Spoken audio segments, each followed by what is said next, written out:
Okay, now we'll study the sexual reproduction in flowers. So if you see the flower, colorful petals you can see, these are accessory walls. These colorful petals are called as corolla, and there is a calyx. Okay, corolla and calyx, they are accessory walls. And what are essential walls? Essential walls helps in reproduction, and male reproductive system is called as androecium, and female reproductive system is called as gynoecium. So, and androecium, the members of androecium, they are called as stamens, and the female reproductive system, the members are called as carpels. Okay, so now we'll see the structure. Okay, so if you see the anther is bilobed in structure. Bilobe means what? Two lobes, they are fused together. They are fused together, and there is a long stalk. You can see the long stalk, the long thin filament stalk that is holding this anther. This is called as filament. Okay, if you carefully see this anther, if you take a transverse section of anther, you will see these are the pollen sacs. Okay, so the anther is called as dithecus. Dithecus means what? Theca means pollen sac. Okay, in each lobe there are two pollen sacs. That's why they are called as dithecus, and it contains four pollen sacs. That's why they are called as tetrasporangiate. So the structure is called as dithecus tetrasporangiate. Okay, so the pollen sacs are nothing but these are the sacs where these pollen grains are produced. Okay, if you see the structure, you will see this pollens and anther. When these pollen sacs they get matured, these two pollen sacs they fuse together. Okay, and during the time of dehiscence, these anther sacs they break down and they releases the pollen grains outside for dispersal. We'll see this structure in detail. You see this pollen sac. Okay, the pollen sac, if you see the structure of anther, the outermost epidermis, the outermost layer is called as epidermis. Inner to epidermis, the layer is called as hypodermis. Okay, and below layer is called as endothecium. And here is, if you see the rounded structures, they are the sporogenous tissue, and surround the sporogenous tissue, they are surrounded with the tapetum. The tapetum cells, they are the nutritive tissues. This give the nourish the pollen grains for developing. Okay, now if you see what is the meaning of there comes a definition, that is microsporogenesis. Okay, microsporogenesis means formation of pollen grains. Pollen grains are called as microspores, and microsporogenesis means what? Formation of pollen grains. Okay, so how these pollen grains are produced? Their pollen grains are produced from pollen sacs, and pollen sacs are called as microsporangia. Inside this microsporangia, inside this sporogenous tissue, there is a microspore mother cell. Okay, see. Okay, inside this sporogenous tissue, if you see this, okay, at my right corner, you will see the microspore mother cell is present. Microspore mother cell, it undergoes two meiotic divisions, meiosis 1 and after that meiosis 2. And as you know, after meiosis, four cells are formed. Okay, and the four cells are haploid in nature.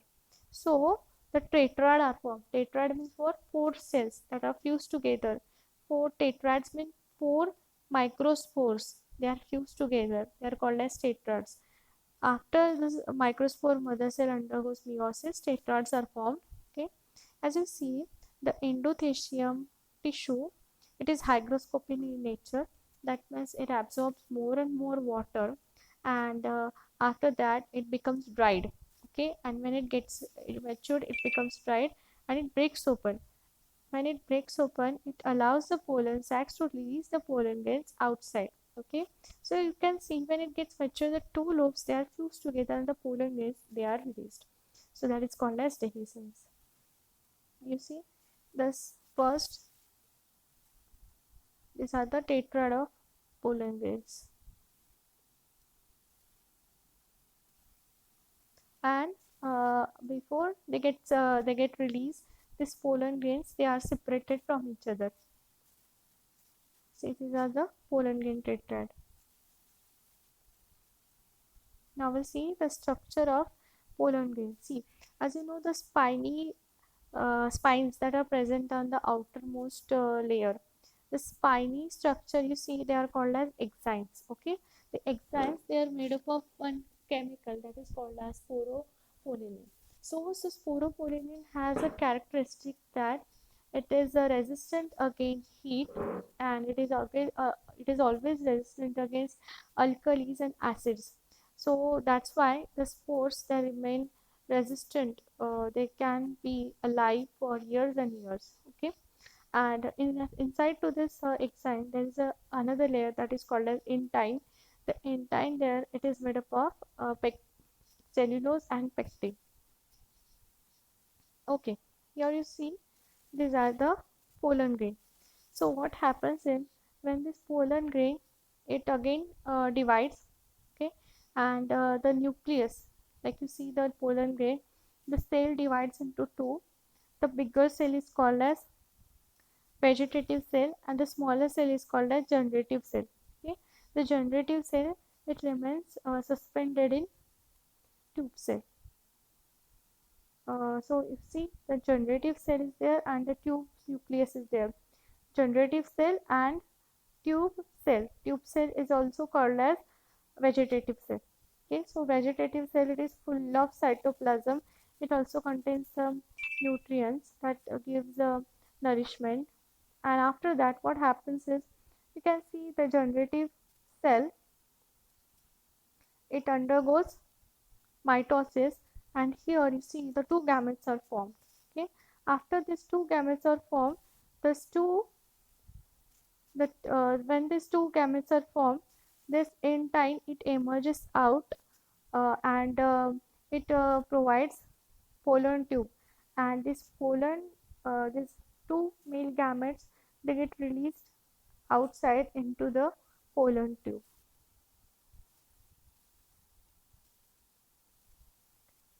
So these are this bee pollens. If you see, they are very uh, nutritious, and sometimes in horses they are given feeds. Okay, and it's very energetic. So it is used as a it is used as a diet supplement also. Okay, now we'll see the structure of ovule.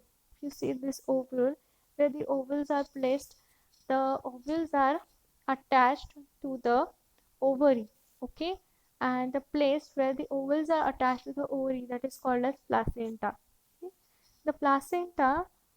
So here, if you see the ovule stalk is called as funicle, and the place where this funicle is attached to the ovule that is called as hilum.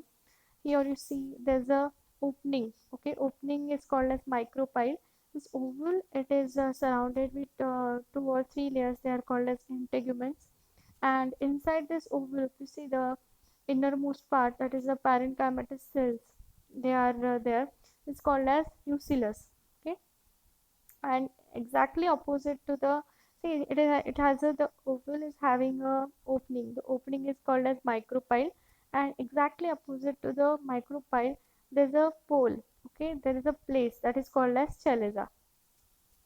Now we'll see the megasporogenesis. Microsporogenesis means formation of microspores, and here megasporogenesis means what? Formation of megaspores. Okay, so one of the nucleus cell it forms megaspore mother cell. The mother cell it undergoes meiosis and it produces four megaspores. Okay, so unlike microsporogenesis, the three megaspores they degenerate and only one becomes functional. Okay, And this megaspore, it undergoes mitosis for 3 times. The first time, this cell divides into two. Okay, the nucleus divided into two. Then second time, the two nuclei divided into four, and the third time, the four nuclei divided into eight. Okay, and if you see this nuclei, they are arranged like this. The cells, the three nuclei, they comes towards the micropolar end. The two, the middle one is called as A, and the neighboring two, they are called as synergids. And at the center, if you see, there's a two nuclei, they are called as polar nuclei. And exactly at the chelazal end, you will see the three nuclei there, they are called as the antipodal cells. Okay, so here you see the egg apparatus is prepared. This is called as egg apparatus. The mature sac, that is a female gametophyte. Okay, just before fertilization, it looks like this. The two polar nuclei, they fuse together, and this forms a secondary nucleus. Okay, so we have seen megasporogenesis.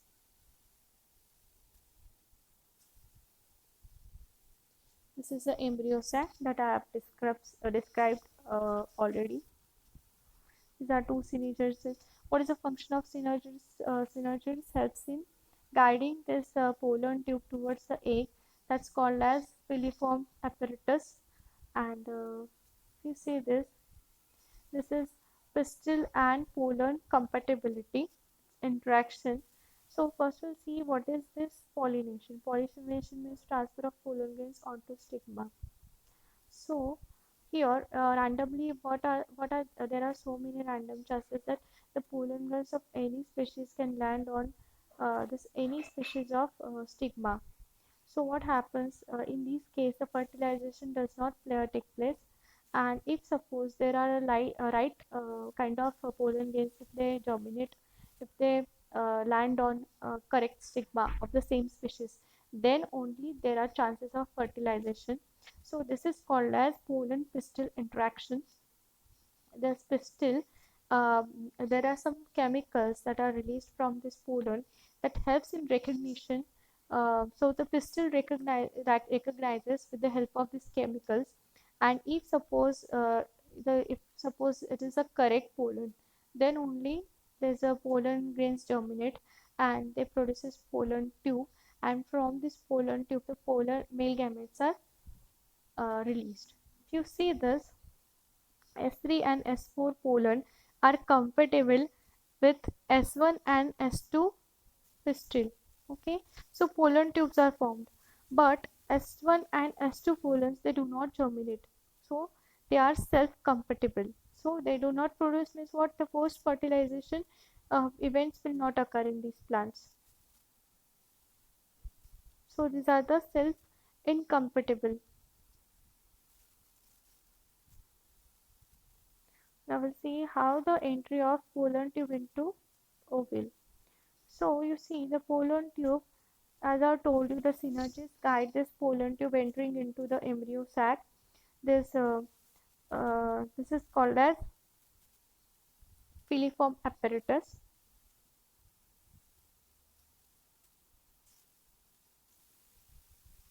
Now we'll see the double fertilization. So what happens after the pollen tube arises from the pollen grain?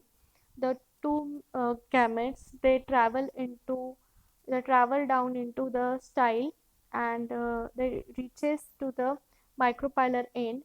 During this time, this pollen tube, it breaks open, and the two male gametes are released. Okay, one male gamete will fuse with this polar nuclei, and the other male gamete will fuse with this egg that is surrounded with the synergids. Okay, as you see, so after fusion, when the one male gamete, when it fuses with the egg, that is called as syngamy, and when the male gamete, it fuses with the polar nuclei, the central one, then it is called as triple fusion. Now here the triplide cell is formed, that is called as endosperm, that is called as primary endosperm. There you see. This pollen tube, it goes through micropyle, it is entering through micropyle, and this is called as double fertilization. Double fertilization means and synergies and triple fusion. It's called as double fusion, double fertilization.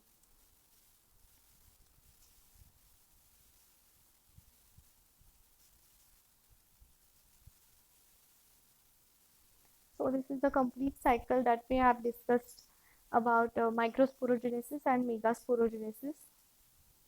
Okay, now we'll study this development of embryo.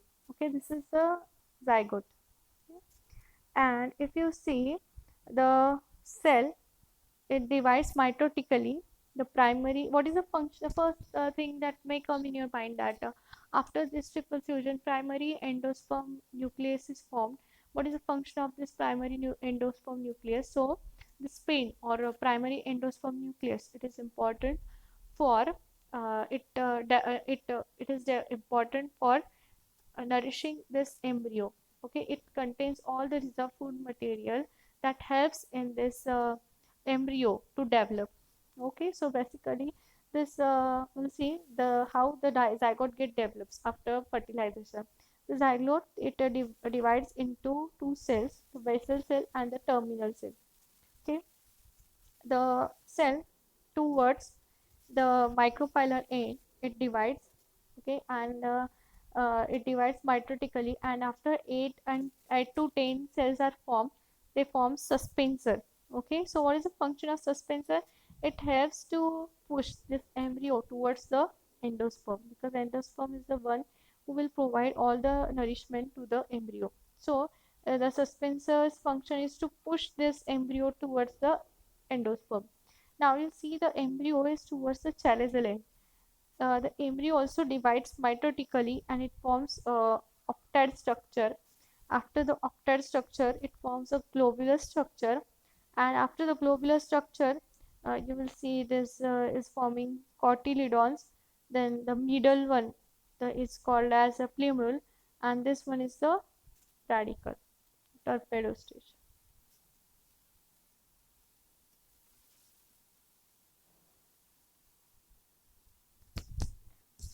Okay, further we'll discuss about pollination types.